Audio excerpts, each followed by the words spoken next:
This is Thermite. It's a powdered mixture of iron oxide and aluminium, which when ignited burns at 2,500 degrees Celsius, which is very, very hot. This is liquid nitrogen. It's specially stored at minus 198 degrees Celsius. That's 163 degrees colder than the North Pole in winter. But is it cold enough to neutralize the intense heat of thermite? Packed into the slow-release mechanism of a garden flower pot, the thermite is ready for action.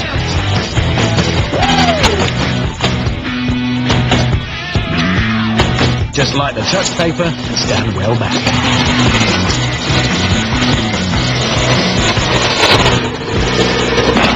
The fuse triggers the irreversible thermite reaction. As scorching hot meets freezing cold, a fierce battle rages. The smoke clears, and incredibly, nothing remains.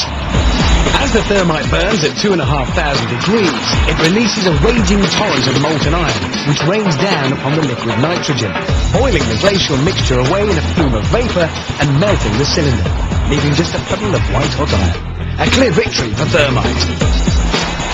So there you go, Dan. Adding something cold to thermite doesn't cancel it out. It just makes it angry.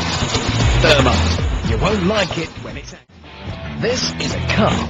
It's been specially chosen to be destroyed because it's old, it's white, but more importantly, because it's French. The engine block is the densest part of a car. It's basically a huge lump of metal, and, well, it's very hard to melt. Lucky then, the brainiacs have plenty of thermite, specially packed into the slow-release mechanism of a garden flower pot. A big pile on the bonnet directly over the engine block should do the trick.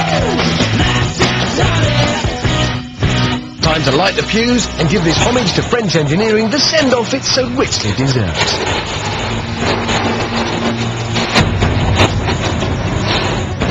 The irreversible thermite reaction begins.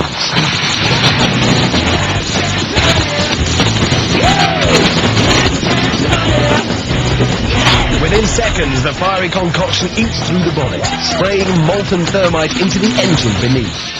The devastation continues inside until finally a torrent of white-hot liquid metal pours out of the bottom, signaling the inevitable victory for thermite. A quick check confirms a clear path of destruction through the engine. Now that the engine is melted clean through, it seems only fitting to have a go at the petrol tank. Packed into the slow-release mechanism of a garden flower pot, the thermite is ready for action. Popped onto the roof, directly above the fuel tank, top up, and just 4 feet of family car stands between the thermite and 8 gallons of petrol.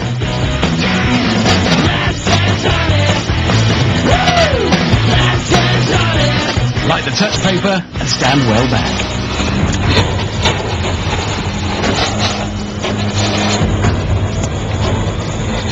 The irreversible thermite reaction begins.